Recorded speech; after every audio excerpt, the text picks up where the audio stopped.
Truly very fortunate to have with us Dr. Jeff Bader. Those of you who have followed U.S.-China relations through the years know that Jeff has been a fixture in American diplomacy toward China, a long career in diplomacy as a China specialist. Not only that, but he's uniquely positioned in that many a China specialists reached a certain peak of their career, but because they did China, they maxed out. Jeff went all the way to the top. Jeff's most recent appointment was Special Assistant to the President for National Security Affairs and Director of Asia for the National Security Council. Before that, he was very close to the President in the campaign of 2008. So we like to think he was instrumental in a Democratic victory, at least some of us like to think that. But in addition to his long work both at the NSC and with the Obama administration, he led the U.S. delegation negotiating with the Chinese for China's admission to the WTO during the Clinton administration. I think that would be the high point of the Clinton administration in U.S.-China relations, and to this day stands as a significant achievement. Jeff served also he served in People's Republic of China, Hong Kong, Taiwan, many stints in Africa, as well as to the United States mission to the United Nations and within the State Department. Jeff's most recent stint, as I said, it was with the National Security Council, and no one is better positioned than to give us some insights into U.S.-China relations over the past 2-3 years. Jeff, thank you. Thank you, Bob.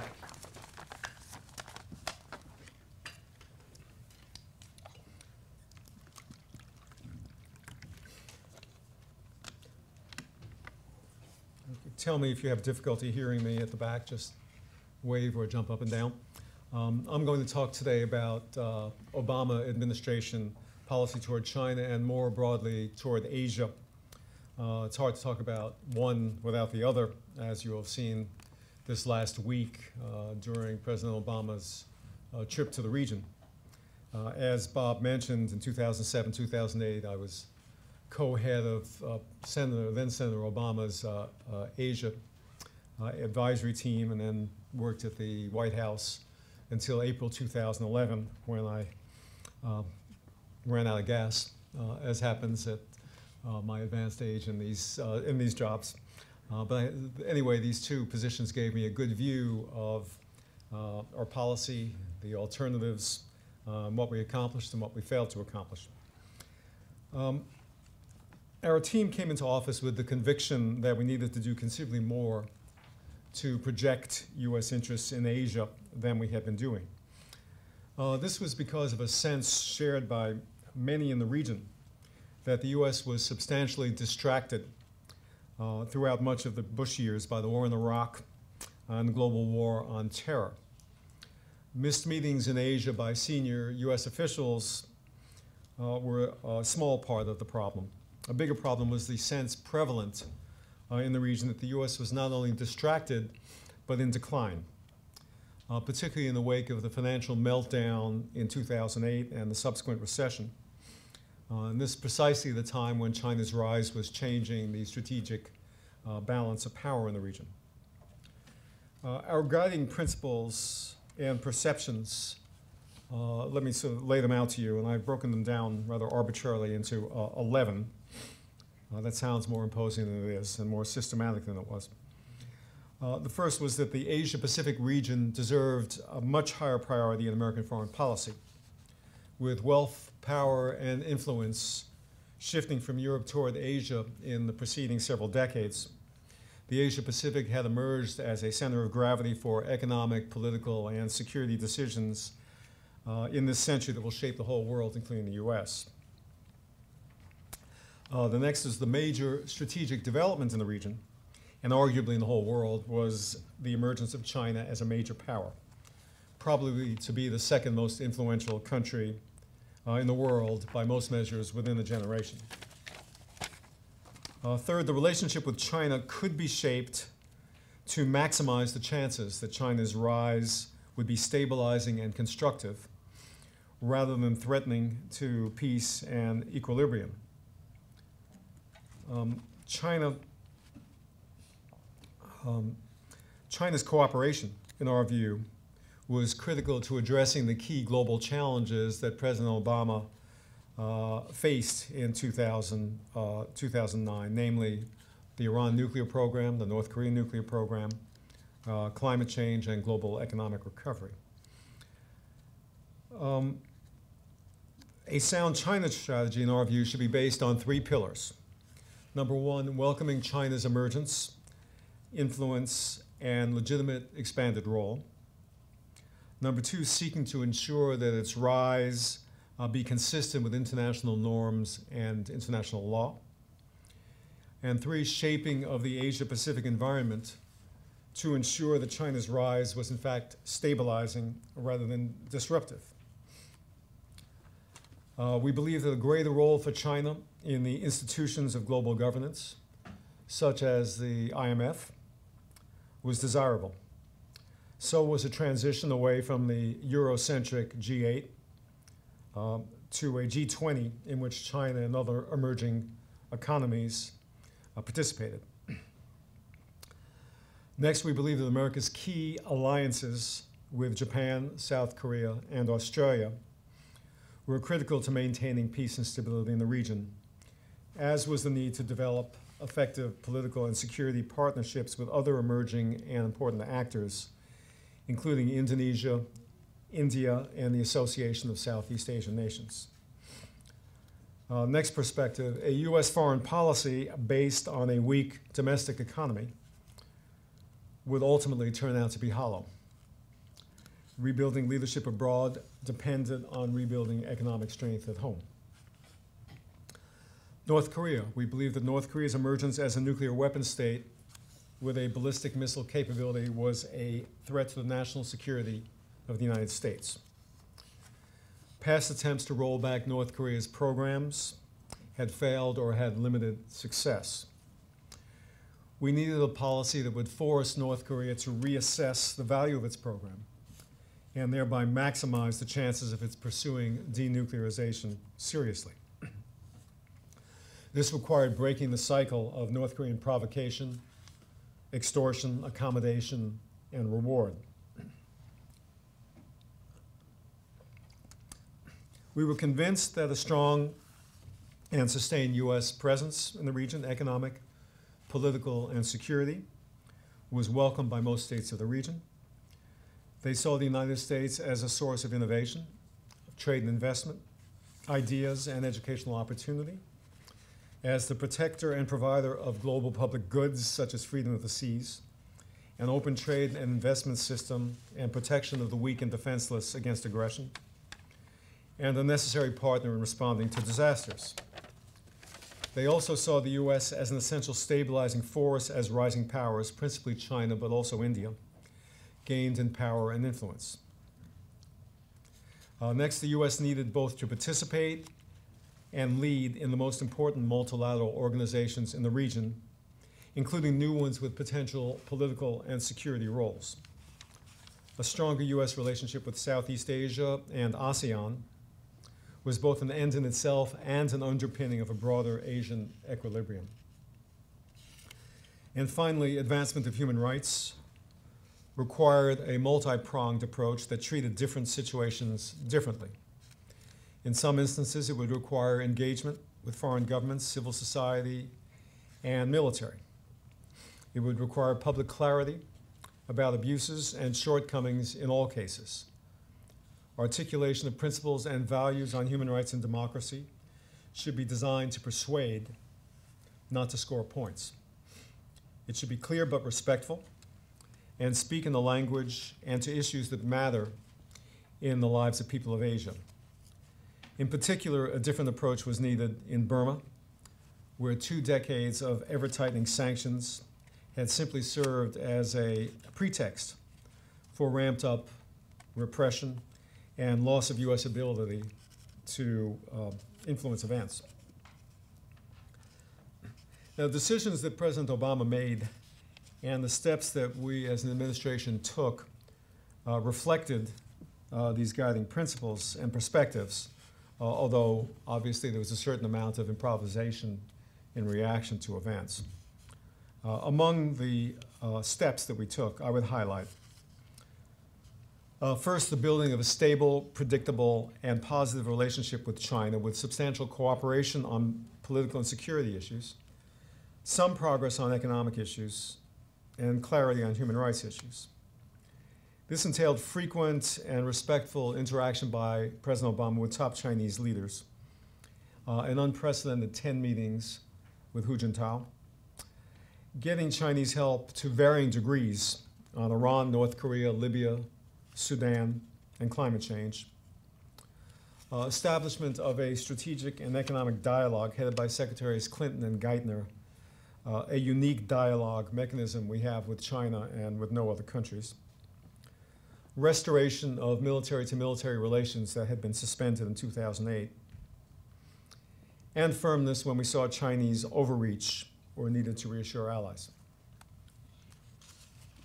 We reaffirmed U.S. determination to ensure freedom of navigation and the ability of the U.S. Navy to operate effectively through deployments in the South China Sea, the East China Sea, and the Yellow Sea, and through cooperation with like-minded countries in the South China Sea, particularly in Hanoi at the ASEAN Regional Forum in 2010, July, when Secretary Clinton laid out publicly our principles underlying our approach in the South China Sea. The ratcheting up of bilateral and multilateral sanctions against North Korea, refusing to resume talks for the sake of talks, and redefining the basis for serious negotiations. We made clear we would not return to six-party talks solely for the basis of talking, but only if there was a clear path to progress on denuclearization. At the same time, we opened a channel for bilateral talks with North Korea, so long as they continue talking with the South, with the goal of laying the groundwork for resumption of six-party talks on a basis with a prospect for success. We've strongly supported South Korea militarily and diplomatically in response to North Korean provocations and aggression by conducting a series of joint military exercises, including deployment of the aircraft carrier battle group USS George Washington to the Yellow Sea twice, leading an investigation and response to the sinking of the South Korean military ship, the Chonan, delaying transfer of operational control of South Korean forces in wartime from 2012 to 2015, and giving special prominence and attention to South Korean President Im Young-bak, with whom President Obama has developed a special relationship and who recently was hosted at the White House for a state visit. Through these steps and completion of negotiation of the U.S.-South Korea Free Trade Agreement, we arguably have brought the U.S.-South Korea relationship to its strongest level in recent memory. Standing firm for the enduring interests of and needed military facilities for the U.S.-Japan alliance at a time when Japanese leaders in the newly elected Democratic Party of Japan were questioning them, but trying to do so in a way that did not lead to U.S.-Japan polarization or rallying of Japanese public opinion against us. Instead, the alliance has emerged not only reaffirmed, but more soundly based on support from both of Japan's major political parties. We provided every possible support for Japan and its people in response to the triple catastrophe of the earthquake, tsunami, and nuclear meltdown earlier this year. We developed tripartite cooperation among the U.S., South Korea, and Japan by much greater consultation and coordination of policy toward North Korea and through holding of trilateral foreign ministers meetings hosted by Secretary Clinton. We joined the East Asia Summit, which President Obama just attended as the first American president to do so, and beat back proposals for regional integration, including by former Japanese Prime Minister Hatsuyama, that would have excluded the United States, thereby laying the basis for U.S. leadership in the new emerging regional architecture of the Asia-Pacific. Now, the EAS, for those of you who have not been following it, consists of the right countries, 18 members, the ASEAN countries, China, Japan, South Korea, India, Australia, New Zealand, Russia, and the US now. And it has the potential to become a forum for discussion of regional security issues at the leaders' level.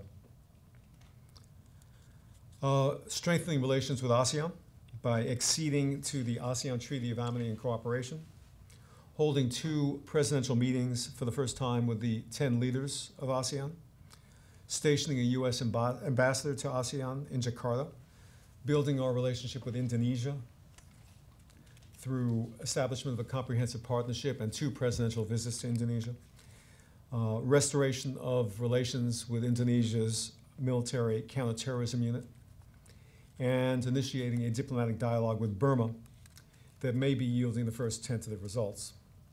And finally, completing negotiations on the U.S.-Korea Free Trade Agreement and launching negotiations on a Trans-Pacific Partnership Trade Agreement with 9 participating countries, including Vietnam, Malaysia, Brunei, Singapore, Australia, and New Zealand.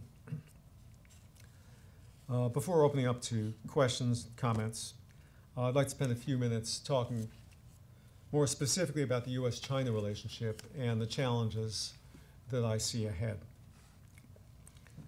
The fluctuations and frictions in the U.S.-China relationship have transfixed the media, which thrives on recitations of supposedly growing tensions and confrontation.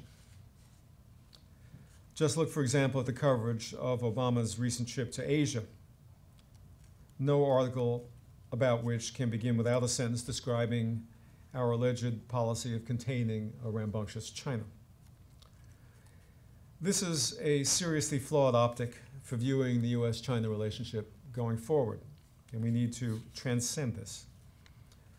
It's inherent in the relationship between the world's dominant power and the world's major rising power, with vastly different histories, vastly different cultures, interests, and values, that there are going to be frictions. It could not be any other way, unless one or the other side completely subordinated itself to the other. That's not going to happen. So a relationship with a certain amount of turbulence and visible disagreement should be seen as inevitable and natural, not a cause for surprise every other month. The test will not be avoiding such turbulence and disagreement, but managing it in ways that promote our national and global interests. There are going to be large challenges to the relationship. The potentially most perilous is Taiwan, where the U.S. insists on peaceful resolution of differences and China insists on the unbreakable unity of the Chinese nation. Right now, cross-strait relations are on good track. We should not disrupt them by either gratuitous insults of Beijing or abandonment of Taipei. This is, of course, easier said than done, and will be tested by the Taiwan presidential election in January. Other challenges will be in the economic realm. The principal solution lies in getting our own house in order after the financial meltdown and the recession. Until that happens, China is going to be seen by many Americans as a source of problems rather than a benefit to our economic strength, rightly or wrongly. Until recovery becomes strong, it will be important for the administration to avoid sinking into protectionism that will not help us and will harm our broader international interests. This is not, however, an area where the U.S. can ensure a bright future without Chinese help. A China that continues to look narrowly at its own economic interests without assuming responsibilities for the impact of its actions internationally, for example, on currency and its industrial policy, will not be a stable partner for the United States.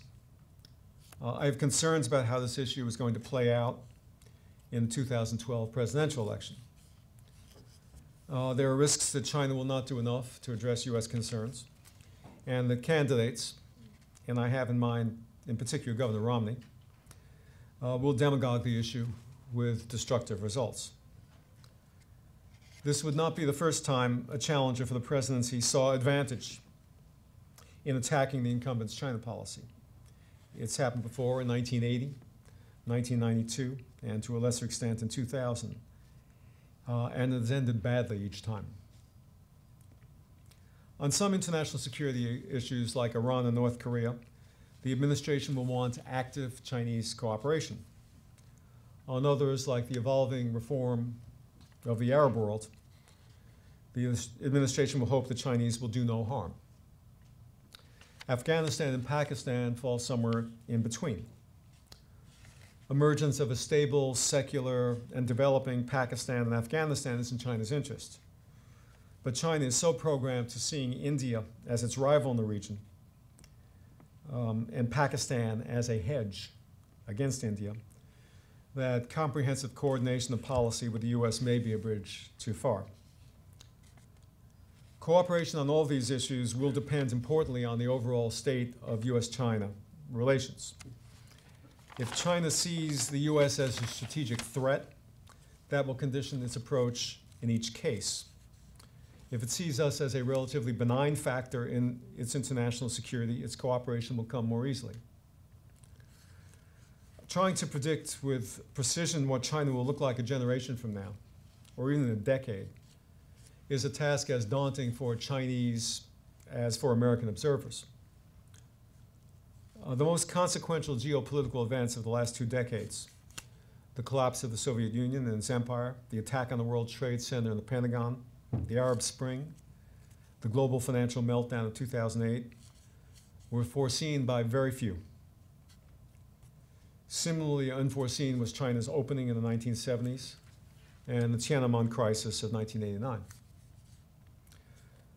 But while we can't project cataclysmic events with confidence, we can see certain broad outlines that are likely to shape events. In China's case, I would suggest that a collapse in the style of the Soviet Union, one that marginalizes China from global affairs, is an extremely unlikely event. China has changed so much in the last 3 decades in ways that the Soviet Union never did. Its economic growth has created institutions, habits, capabilities, and expectations among its people that should limit the disruptive impact of future crises, no matter how pervasive. Ethnic strife of the kind that undermined the Soviet Union exists in China, but to a much lesser extent. China's system of one-party rule, its exclusion of the broad population from the political decision-making process, its continuing severe constraints on freedom of expression, and its slow movement toward rule of law may be sustainable for some time as long as the leadership can successfully promote economic growth and manage the problems flowing from economic transformation. But they cannot be sustained indefinitely unless China truly is unique among successful nations in the 21st century. Other societies have found, sometimes by foresight and evolution, sometimes by revolution, that populations expect to play an active role in determining their governance. There are mounting frictions in China over inequalities in wealth, corruption, lack of transparency in decision-making, the privileged status of state-owned enterprises, food, transportation, and infrastructure safety, the environment, the treatment of hundreds of millions of migrant workers, and unemployment, to name but a few of the challenges. The 500 million Chinese on the internet know much more about China's problems than their parents did, even if they experience them less. This is likely to mean that China's governance system will change, perhaps significantly, in the years to come. Indeed, Premier Wen Jiabao has said as much. This does not mean that the Chinese system will soon be democratic or resemble the American one, but it is likely to be different than it is now, notwithstanding the impressive adaptability that the Chinese Communist Party has demonstrated over the last 3 decades. The overall trend in China since the 1970s, despite short-term setbacks and repression, has been toward a more pluralistic and open system. It is likely that overall trends will continue with a more open and pluralistic system a decade from now. China can become our global adversary, but that is an outcome that is neither predetermined nor, in my opinion, the most likely one. our violent international competition in the last century has not been with rising powers per se, but with rising powers with imperial ambitions: Germany, Japan, and the Soviet Union. China at present has limited demands with the potential to put it into conflict with its neighbors, or with the US, Taiwan, and some maritime claims that are unlikely to lead to large-scale hostilities.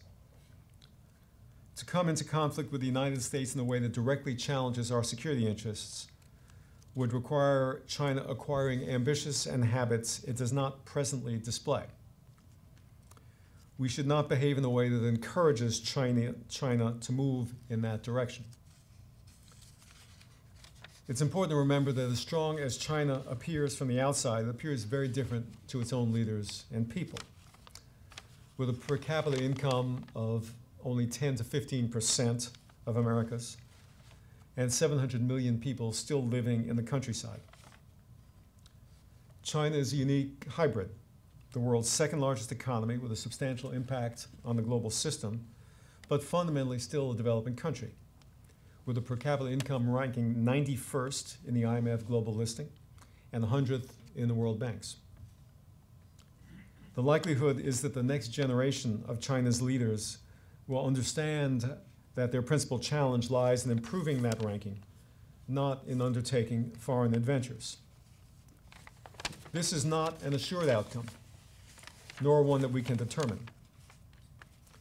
But we can help China shape China's decisions by a policy that welcomes its continued growth, maintains US strength in the region, and demonstrates that we are prepared to live with not only a poor China, but with a strong and prosperous one that abides by global rules.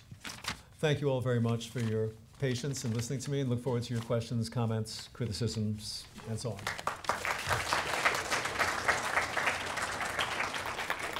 It's agreed to take questions, and I think they're extend beyond China and cover the entire region.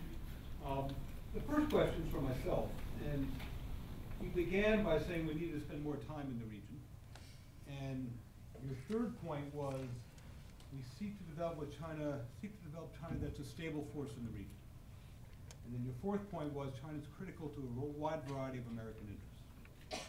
But then the rest of the points were America has to reestablish a presence in the region, and there was a long list of things we needed to do and that we did do that the Chinese might interpret as unfriendly.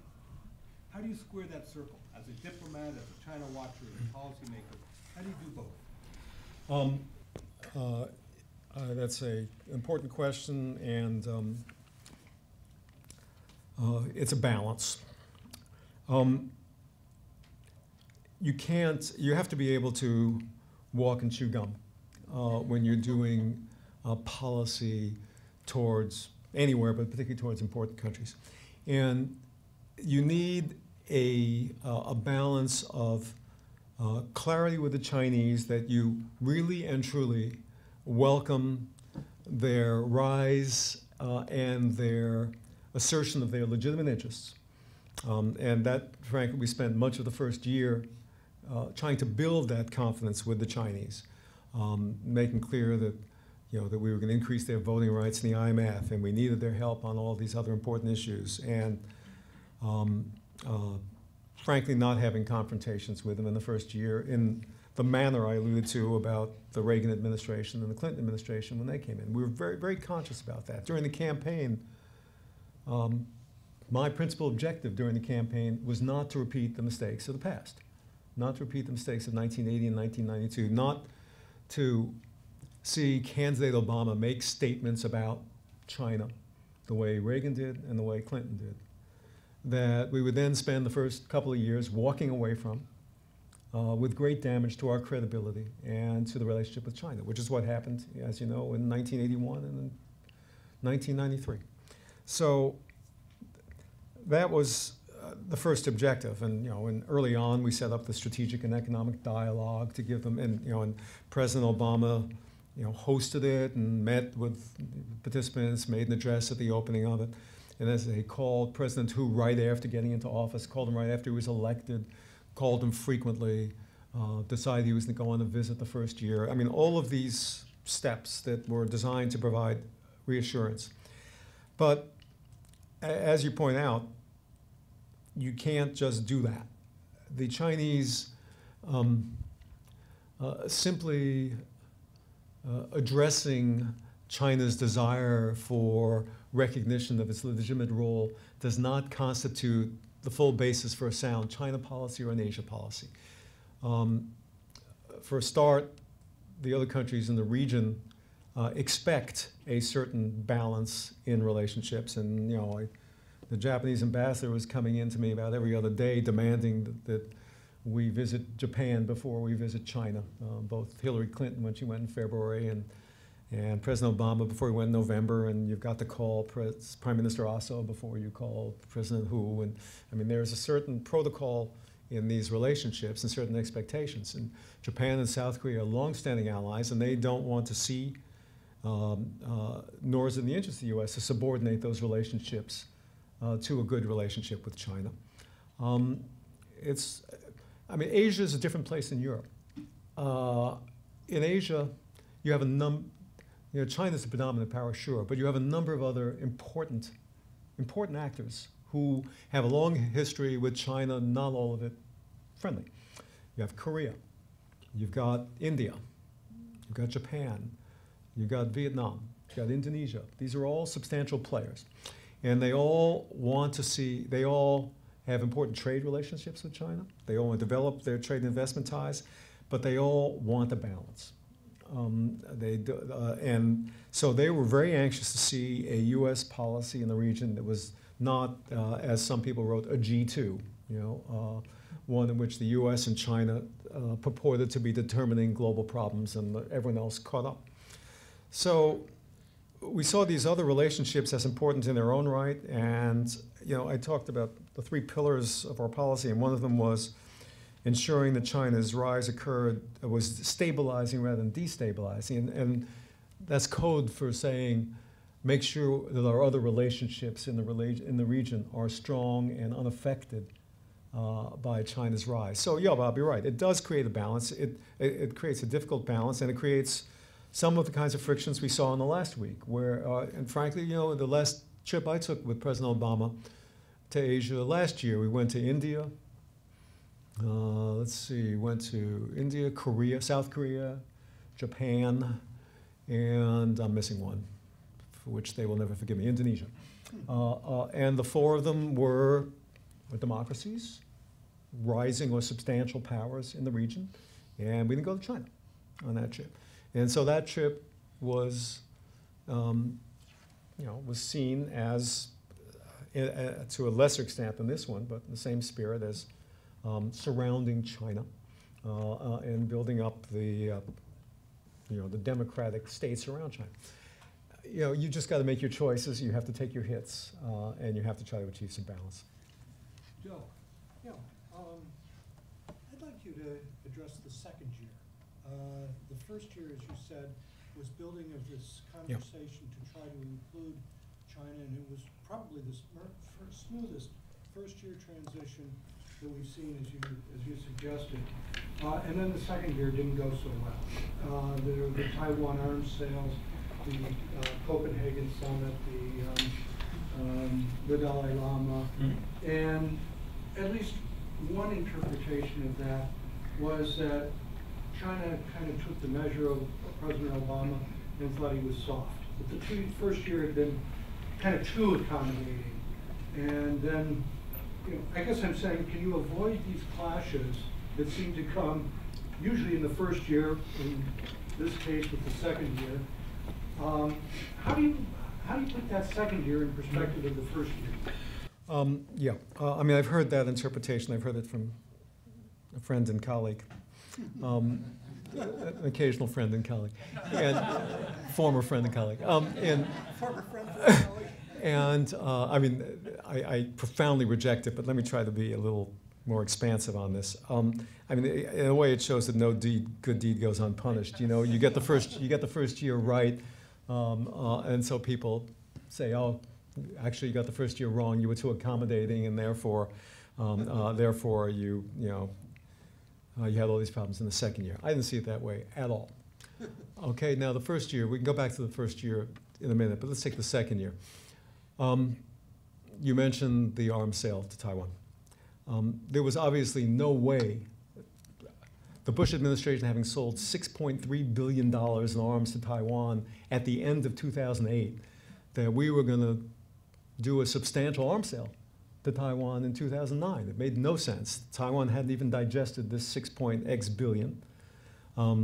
Kurt Campbell, our assistant secretary for East Asia, wasn't on board until June or July of 2009. He was going to be an active player in that subject. And by April, we had decided we were going to visit China in November. And I'm sorry, they're doing a major arms sale to Taiwan in the run-up to a visit by Obama to China. That may look good in the Washington Times, but it doesn't make any sense in the real world. Okay? So there was never any question of doing it in 2009, but the real decision was not to do it in 2009, but to do it early in 2010. That was a decision that required, being prepared to face down the Chinese.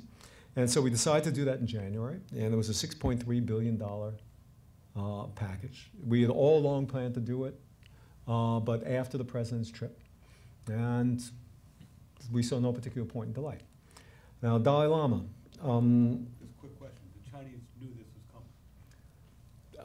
It was very substantially leaked. We don't consult with the Chinese on arms sales to Taiwan. There's a mantra about that, as you know, the so-called 6 assurances, and we don't. But we have ways of making sure they have a sense of what's coming. And they were not surprised. And of course, you remember that that F-16s were not part of that package, nor were submarines. And so I think they felt this was kind of expected, and they could live with it. The Dalai Lama visited the U.S. on a tour he had planned a year earlier in October, which was right before the president's trip to China. The timing was not ideal. I am personally very close to Dalai Lama. Okay? I've known him for many years, many incarnations. And I spoke to his personal representative about the timing of the trip and the meeting. They decided, with frankly some encouragement from me, that there was no need to have the meeting with the presidents in October, that they could do it after. And I told them that if they did it that way, I thought there was a better chance of them resuming a dialogue with the Chinese, which had been suspended for a year and a half. So the Dalai Lama did not meet with the presidents in October. But I talked to the president. The president was very direct with Hu Jintao on his visit to China, saying, Hu Jintao said, "We trust you're not going to meet with the Dalai Lama." And the president said, "I am.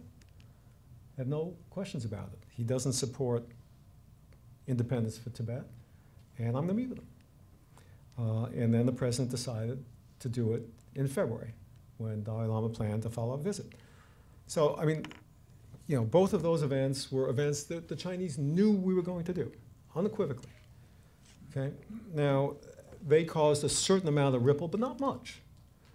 I sat down with the Chinese ambassador immediately in the wake of it, and Hu Jintao, we were having a nuclear security summit in Washington in April of 2010, and these events occurred in February.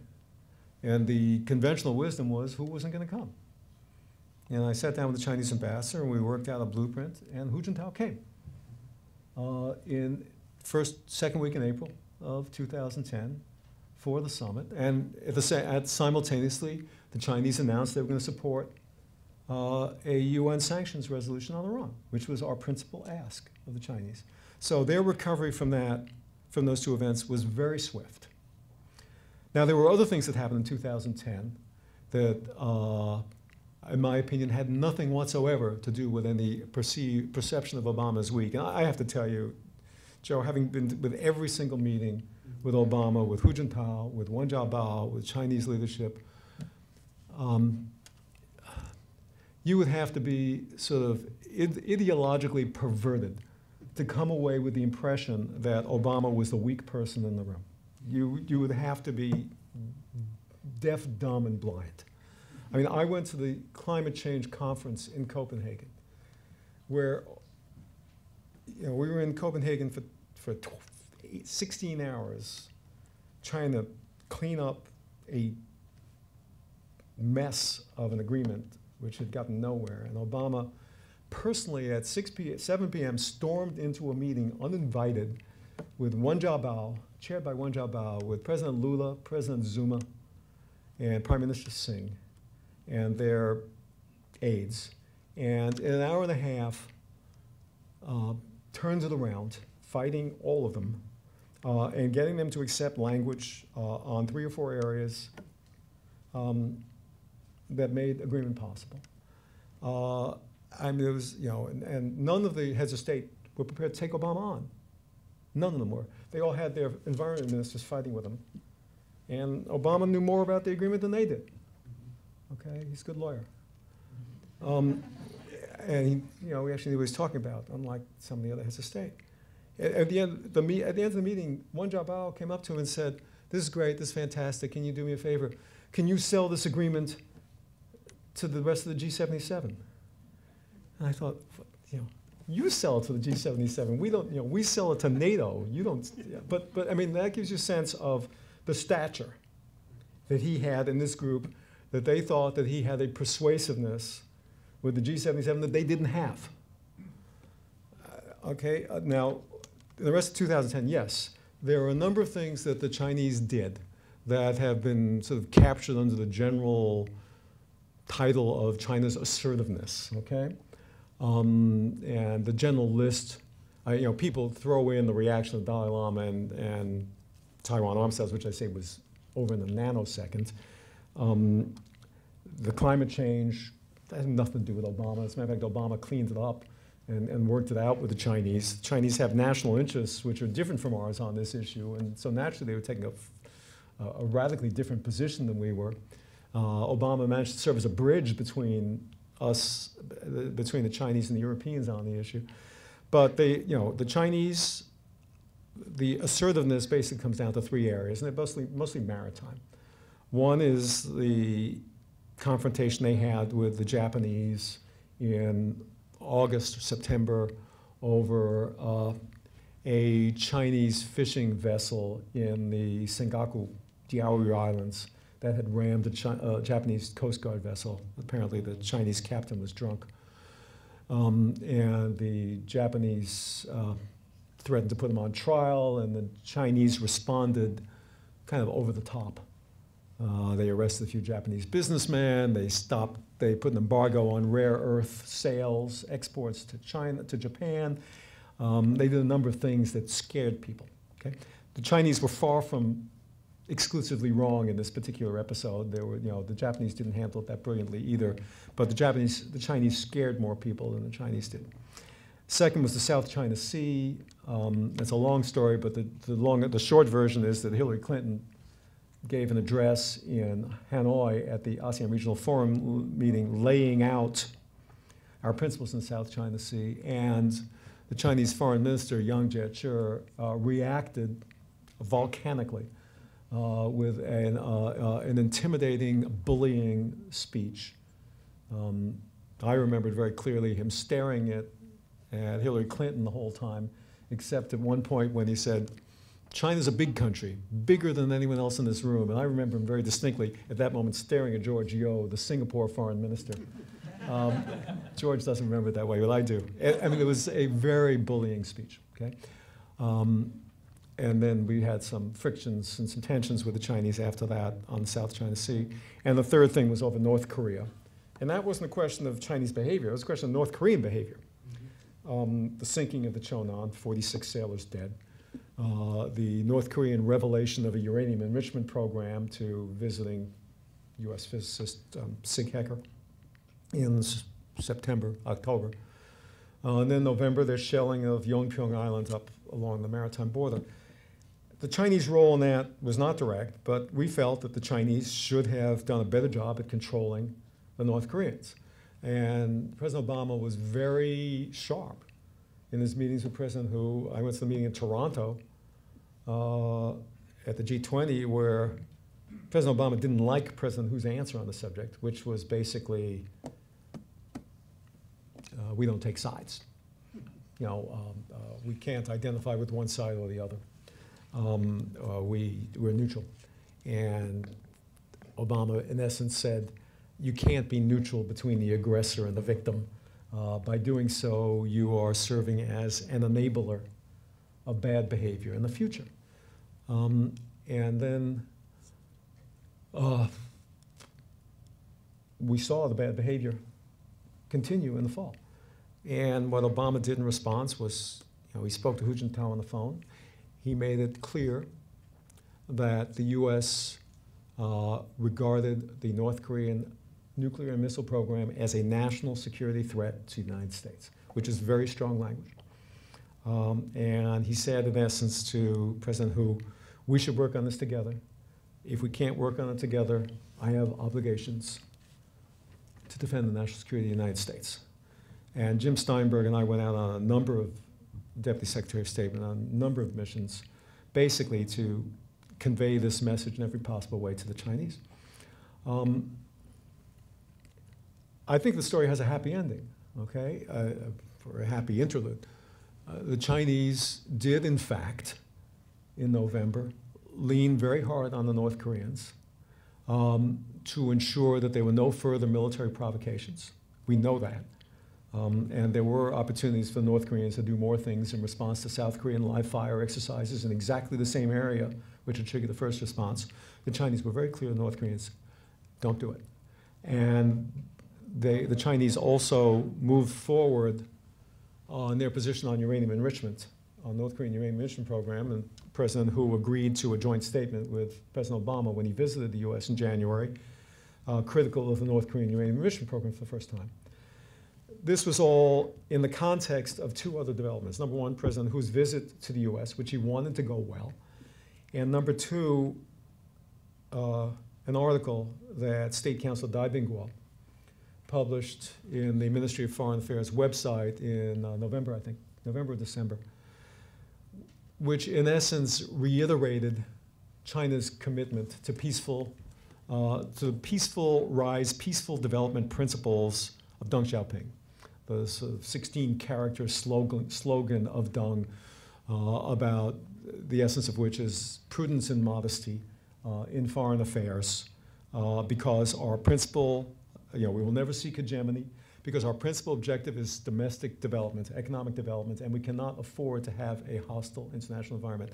This may not sound all that revolutionary, but it had come after 2 years in which Chinese security analysts and officials had been unwilling to say that, and had been frankly intimidated by a lot of sort of retired generals and admirals and other sort of hawkish figures who were calling for China to take on a leadership role.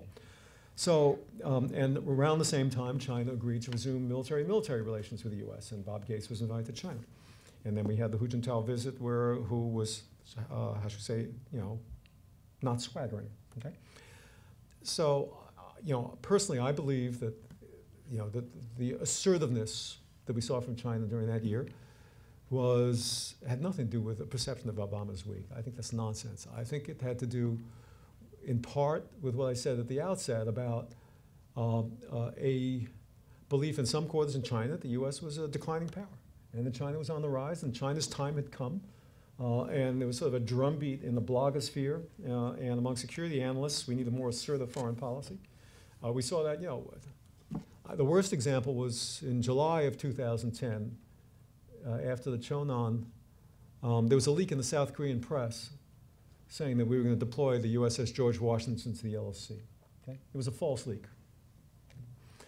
Chinese Foreign Ministry spokesman came out and said this will be an intrusion on our national security, it's a sensitive area, US George Washington can't come here, and the Chinese blogosphere lit up. Well, we had a deployment of the USS George Washington in August, July or August, and it was to the waters to the east of Korea. But frankly, when you get the Chinese making statements like this, and countries in the region watching, we got to react. Okay? And so, you know, we made a judgment at the time, and the president made the judgment that what we wanted to do was signal North Korea, not China. It was North Korea that was misbehaving, and we didn't want to alienate China, so we deployed the carrier to the east. But with these sort of drumbeat of, frankly, unacceptable statements by the Chinese on the record on the subject, and the states in the region watching, then we had to deploy. So we deployed the carrier in November. So it's a long way of saying that I think by the end of the year, we saw what we saw was pushback by the United States, and I think equally importantly, pushback by countries in the region. I mean, I spoke to Chinese diplomatic friends late in the year, and I said, you know, you've had a great year. Your relations with India, with Vietnam, with Indonesia, with Japan, and with South Korea are substantially worse than they were a year ago. But your relations with North Korea are better. So, you know, that's a pretty good, that's your report card. And they understood that, you know, and I think that's why we saw a change in behavior. So it's a long way of saying it had nothing to do with Obama weakness. It had to do with some dynamic in China. Other questions? Merle. How would you suggest we approach China on the issue of human rights?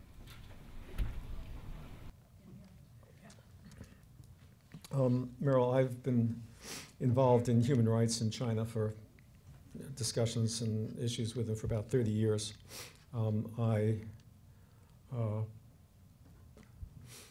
was the vehicle for the release of Wei Jingsheng, the release of Wang Dan, for numerous other dissidents. I personally held those discussions.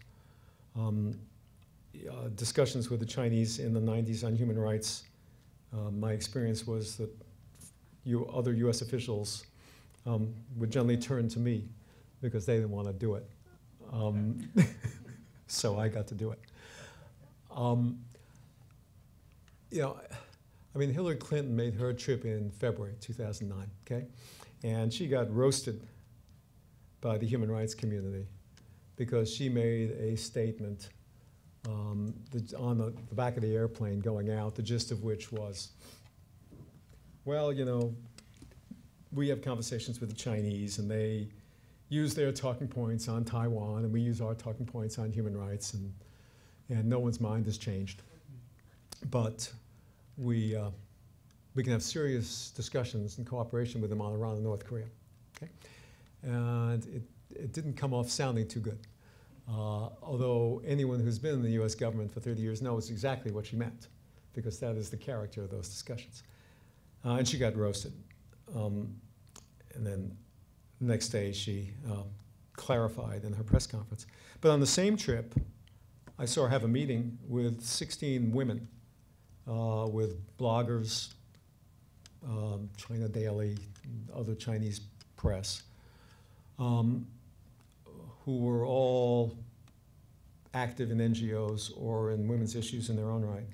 And they were pretty fierce. I mean, just, you know, more inflammatory towards the Chinese government than what you'd hear in an Occupy Wall Street demonstration here about the US. I mean, really, very direct.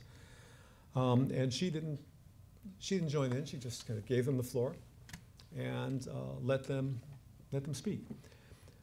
And I thought it was a fantastic event. It was a great event. And she provided basically cover for them to do this. Chinese were not about to lock them up or to give them a hard time because they wanted Hillary Clinton to have a good visit. And they wanted to be seen as cooperative with Hillary Clinton.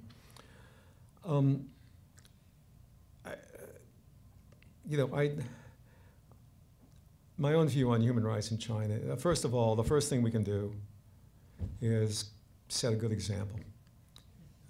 In our own record on human rights, before President Obama came into office, we felt was not exactly a shining city on a hill that was going to inspire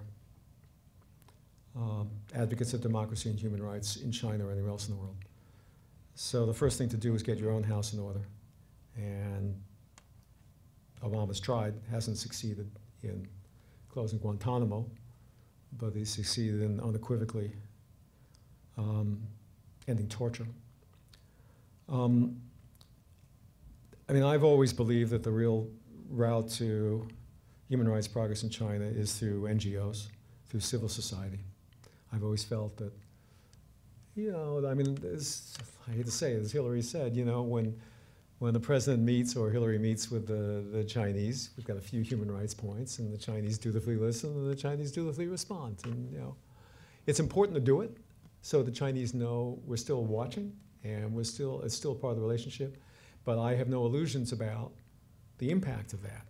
But I do think the impact of support for civil society organizations, for NGOs, and for exchanges is enormously important. And I think that's what's, because that empowers people within China who can actually make the change. Barack Obama is not going to make the change.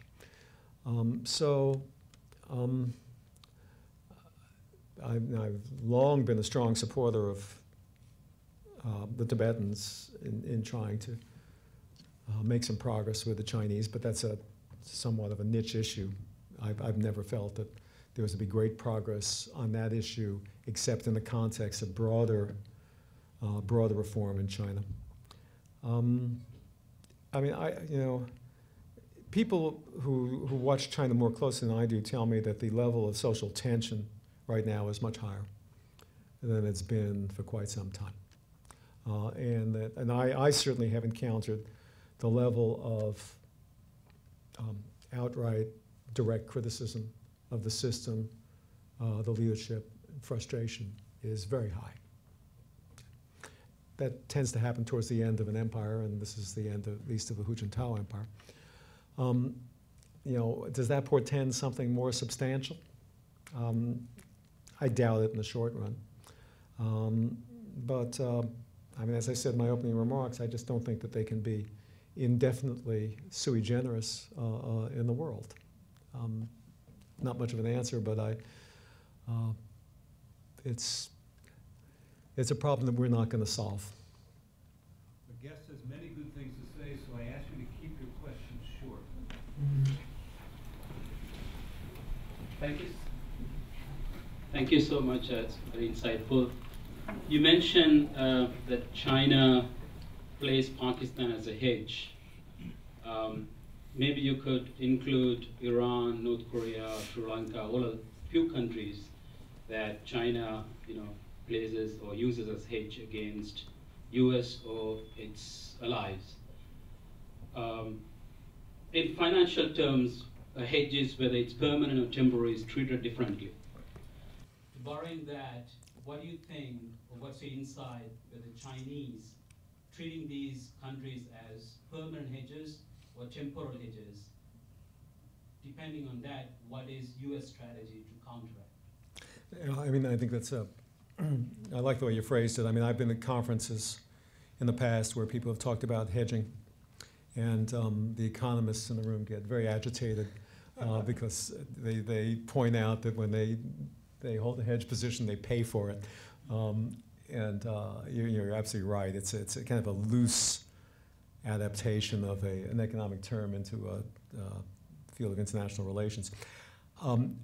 Your reference to North Korea and Iran, I mean, I want to think about that a bit. I think that Pakistan is almost a pure hedge in the sense that, you know, we have many discussions with the Chinese about Pakistan, and the discussion has a certain predictability. We say that the threat to Pakistan is internal. It comes from jihadism and terrorism, and the risk of Pakistan becoming a base of global terror is what you and we should be concerned about. And the risk of Pakistan becoming a failed state with nuclear weapons, with a jihadist ideology, is something the world cannot tolerate. They nod their heads and they instantly say, what about India? That India is part of the problem. India is a threat to Pakistan, and Pakistan cannot forget that, cannot ignore it. And so we go back and forth, and it's a bit of a dialogue of the deaf. I mean, it's not as if I think the Chinese are insensitive to what we're saying. I think they understand it, and I think they agree with it. But they see India as a security problem, and they want India to be preoccupied with Pakistan. So it's a different geopolitical position. North Korea and Iran have a little bit of the same quality, but not exactly.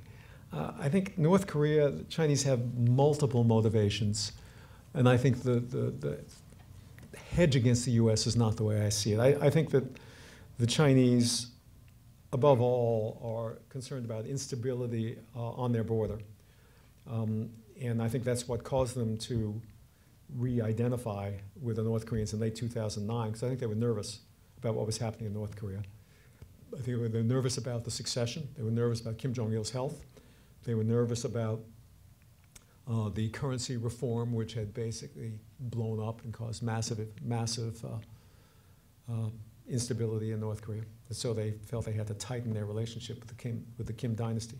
So number one, they don't want instability. Number two, they don't really want to see a U.S. ally on their border, with or without U.S. troops. I mean, I think the chances of the U.S. moving forces into north of the 38th parallel into North Korea in a reunified North Korea are essentially nil.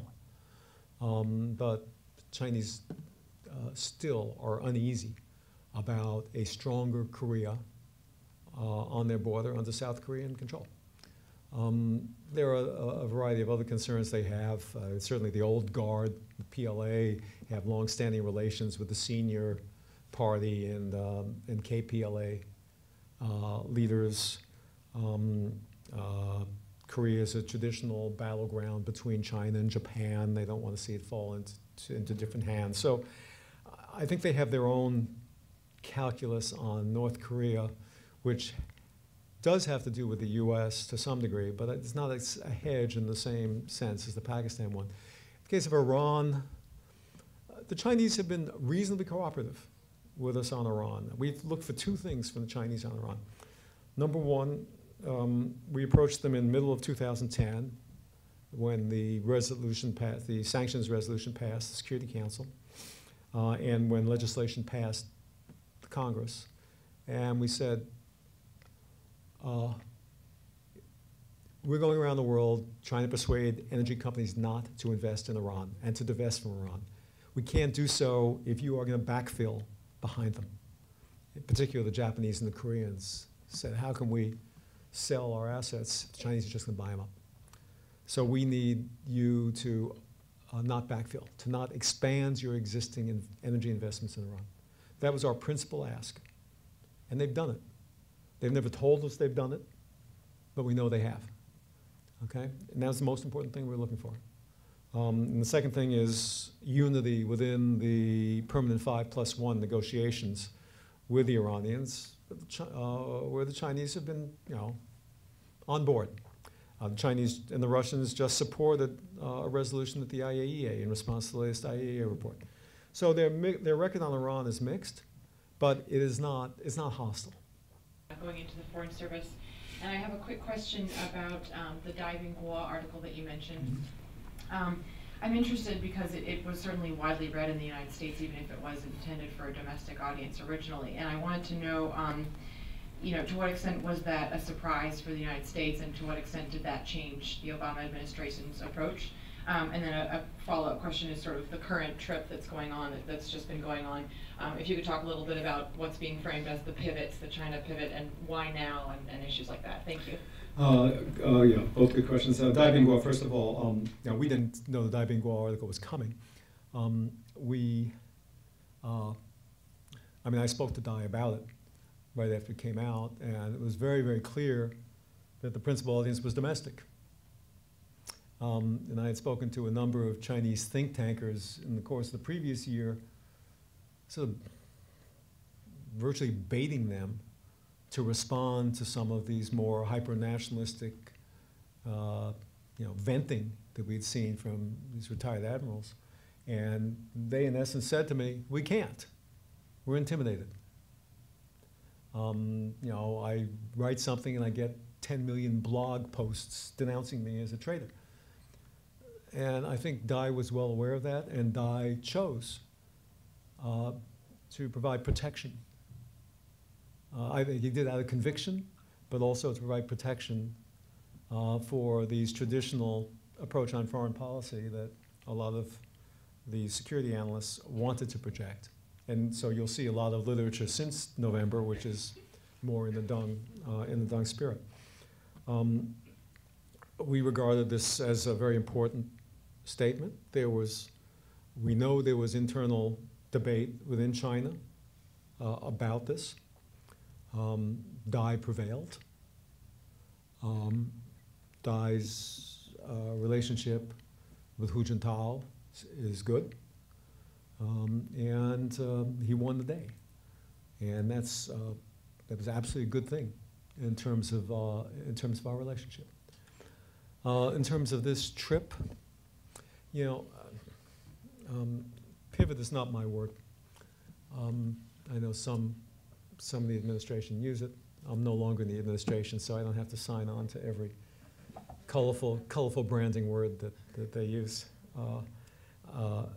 And Tom Donilon usually refers to a rebalancing of our global priorities and a desire to place greater emphasis on Asia Pacific as we wind down historic or legacy commitments in Iraq and Afghanistan. Pivot kind of conveys a little bit more of I don't know how to say, a stridency about it than I'm comfortable with. I mean, this trip, just two broad comments. One is the way it's been depicted in the media. And having done a number of trips with President Obama and with Secretary Clinton to Asia, there are only two ways a trip can be depicted to Asia, anywhere in Asia. It's always the gunfight at OK Corral with the Chinese, and you either have a bigger gun or a smaller gun. You either whip them or you appeased, and were weak. As Joe reminded me that we were weak in 2009. Those are the only two options. You can't do anything else. I remember when I pushed, I worked very hard to get relations with Kopassus, the Indonesian counterterrorism force, restored in 2010. They had been discontinued in 1998 in response to Kopassus' atrocities in putting down the East Timor insurgency. And so I won't give you the whole gruesome story about what we went through. I mean, we felt it was time to do it, in part because the president of Timor, Ramos Horta, Nobel Prize winner, told us that we should restore full relations with the Indonesian military, including with Kopassus, that they were a reformed organization. It was time to do so. And I felt he had, frankly, more moral credibility on the subject, having been, tortured and seen his people disappeared and abused, than do a lot of American observers on the subject who held us back for so long. Anyway, we did it. And then there's a front page story in the Washington Post the next day, which began by saying, in a bold move to counter Chinese influence in Southeast Asia, President Obama has decided to overlook years of human rights abuses by Kopassus and restore relations. Now, I personally oversaw all of the interagency meetings where we discussed Kopassus, and the word China was never mentioned, and not a subtext in any of the dozens of hours of discussing it.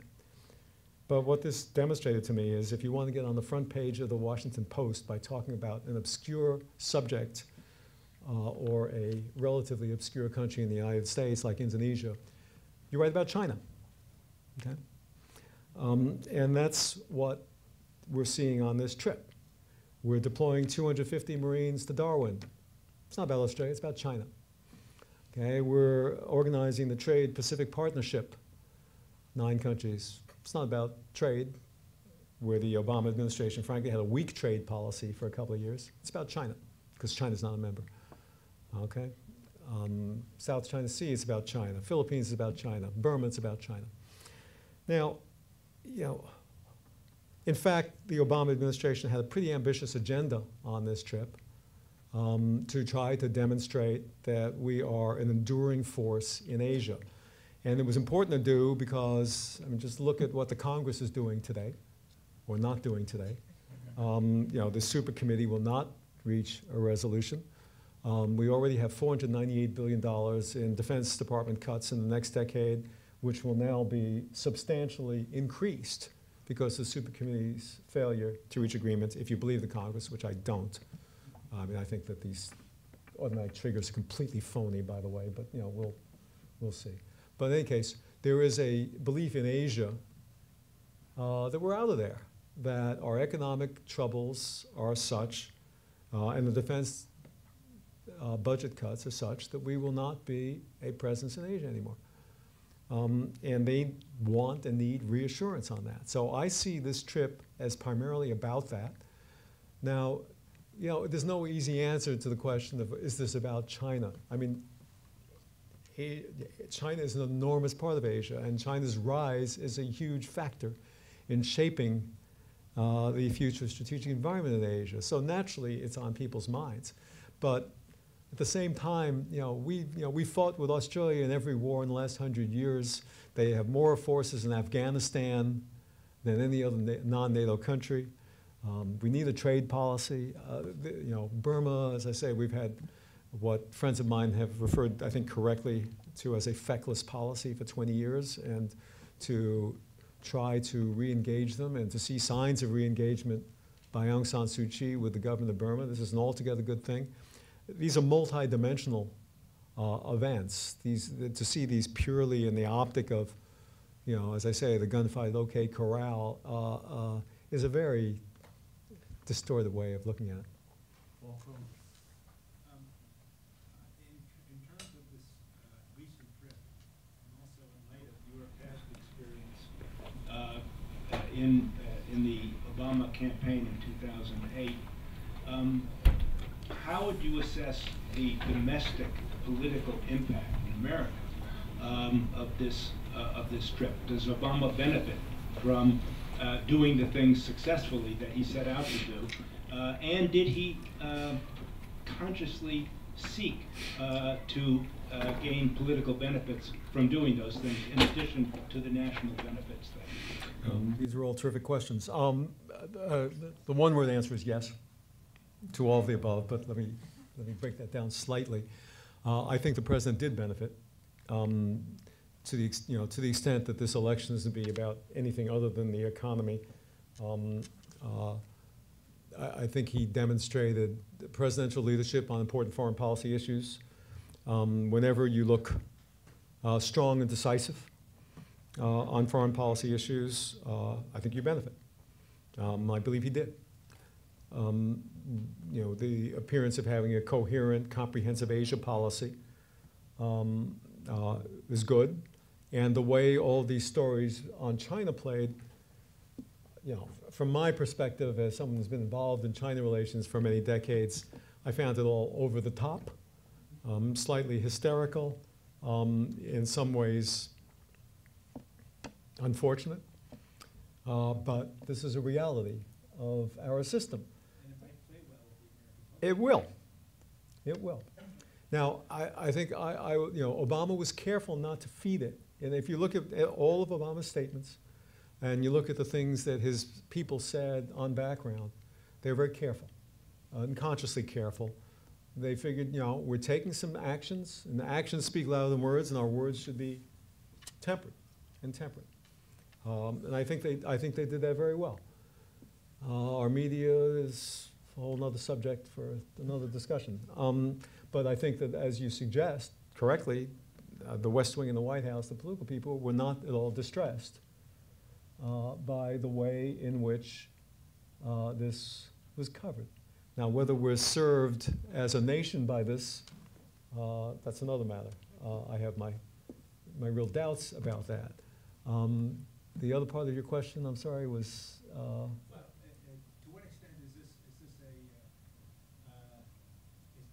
a conscious? Yeah, they know. I mean, you're in a presidential campaign already. Yeah. Is anything separated from that No, I mean, you're still conducting foreign policy, and the president had very good, constructive, positive meetings with Hu Jintao and with Wen Jiabao. The Chinese were very anxious to have a Wen Jiabao meeting in Bali in addition to the Hu Jintao meeting in APEC. The president agreed to do it, and those meetings all went well. So we showed them respect, and he always shows them respect in his public statements. He tried not to throw, oil on the flames. Look, I mean, the reality, what we're facing the next year, as I suggested when I said before, is Governor Romney clearly has a strategy, which involves China. And it's a strategy that's been used before. It's used by Bill Clinton in 1992 and Ronald Reagan in 1980, to some extent by George W. Bush in 2000. You never praise the incumbent on China, and you never attack the incumbent from the left on China. That's not a winning approach. So you're always going to attack the incumbent from the right on China. And it's going to put Obama in a difficult position because you don't want to be seen as defending Chinese behavior, in particular Chinese behavior in the economic area that is mostly indefensible. Romney, in my view, is clearly making a play for Michigan, Ohio, and Pennsylvania. And he knows it's a one-issue campaign, the economy, but he can link up economic distress in these states to China's trade practices. And so you've got this currency legislation, which is plowing along, which may come back in some form. And Obama clearly will find it politically disadvantageous to be cast as the defender of Chinese practices. So that's part of the risk in this campaign. Now, I mean, the Chinese can help. I mean, if the Chinese behave in a way that addresses concerns on some of the key issues, and I wouldn't want to lay them out for the Chinese in detail, but we all know what they are. On the economic side, it's currency, it's market access, it's IPR, it's industrial policy. Security side, it's mostly Iran, North Korea. Then, as president, you can have a coherent narrative about the benefits of the relationship, the complexity of the relationship, and the need to tend to all facets of the relationship and not drive it off the cliff with these sort of blunderbuss attacks. I mean, the one thing I can add, but whether the Chinese will put the president in a position to do that, who knows? The one thing I can be sure of is that come January 21st, 2013, if Governor Romney is elected, he's going to have a problem. He's going to have to either act on what he said, in which case we are in for a terrible time in the China relationship in all sorts of ways, or he's going to have to change his position, which Governor Romney has done once or twice before. But it's not cost-free when you do that. So, Well, let's